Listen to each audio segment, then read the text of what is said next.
Solomon Semakula n'abagoberezi be 8 babadde bawere enembana gwa kuba na kibiina ekimenya amateeka n'okukulembera ekisinde ekikyamu. Olwaleero bazzeemu okulabikako mu maaso g'omulamuzi w'eddaala erisooka ekiwoko ne bakkiriza emisango gino era ne basaba kkooti ekisonyiwo.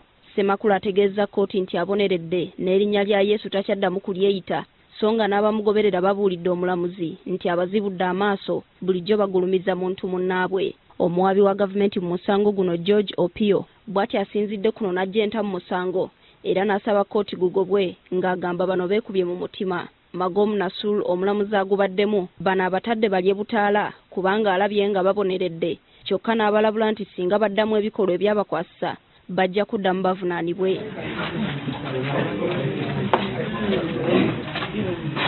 Twogeddeko ne Semakula oluvannyuma lwa kkooti n'agamba nti yafuna okwolesebwa ne yeeyita Yesu wabula teyakimanya nti sitaani ye yamuwabya. Toyinza kutegeera nti oba kati ekikwolesezza kivudde wa Katonda oba ekivudde wa sitaani.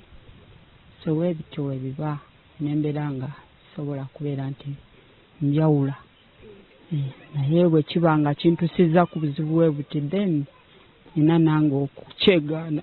Bw'alemereddwa okwenunula mu buzibu bw'abaddemu nga Yesu, olwo lwakitegedde nti abadde mu kkubo kyamu era kino akyejjusa kubanga kimulabizza ennaku mu kkomera. Nemereddwa okwetaasa kubanga sobola kwetaasa.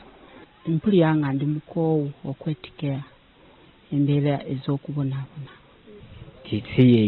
Si kyekyo kubanga ye oli gwe twali tukkiriza alina pawa, naye leero nga ebituuseeko pawa terabise. Wadde erinnya alyeggyeko agamba waakuddamu okubuulira enjiri singa afuna okwolesebwa, kyokka kino ajja kukikolera mu mateeka. Carlton Scovia Nakamya, NTV.